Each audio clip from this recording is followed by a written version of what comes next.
Hi friends, மல்லிகைப்பூனாலே நம்ம மதுரை மல்லின்னு சொல்லுவோம். மதுரை மல்லியில் தான் என்னோடய ஃப்ரெண்டு ஒருத்தவங்க கொடுத்துருக்காங்க. அந்த செடி கிட்டத்தட்ட ஒரு 7 வருஷமாகுதுங்க. நிறைய மொட்டுக்கள் வைப்பாங்க. அவங்க 2 செடி கொடுத்தாங்க.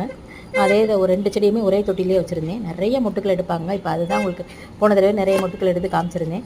இப்போ பாருங்கள், இப்போ எவ்வளோ மொட்டுக்கள் விட்டுருக்காங்க பாருங்கள். நான் எந்த உரமே கொடுக்கல.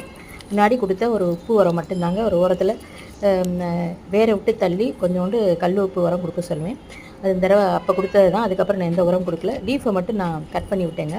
விட்டதுக்கப்புறம் ஏகப்பட்ட துளிர்கள். ஒரு செடி, இந்த 2 செடி குட்டி செடியில் ஒரே இதில் தான் இருக்குது. ஒரு 500 மொட்டுக்களுக்கு மேலே இருக்குங்க. எவ்வளோ க்யூட்டாக இருக்காங்க பாருங்கள். 500 மொட்டுக்கள் நீங்களே பாருங்கள். ஒரு இலைக்கணுக்குள்ள கூட இடம் இல்லாமல் வெறும் மொட்டுக்களாக இருக்காங்க. அதில் அந்த நான் ஒரு நாராக தெரியுதுங்க. அதை எல்லாத்தையுமே நம்ம கட் பண்ணி விட்டுருங்க. பூக்கள் பூத்ததுக்கப்புறம் அதுலேருந்து நம்ம நிறைய துளிர்கள் பார்க்கலாங்க. எவ்வளோ க்யூட்டாக இருக்குது பாருங்கள். நான் அது உங்களுடைய ஞாபகமாக தான் வச்சுருக்கேன். ஆனால் நிறைய பூக்கள் பூக்குறாங்க. இதாங்க நம்ம வீட்டு மதுரை மல்லி. நல்லா இருந்ததுன்னா லைக் பண்ணுங்கள், ஷேர் பண்ணுங்கள், கமெண்ட் பண்ணுங்கள். தேங்க்யூ.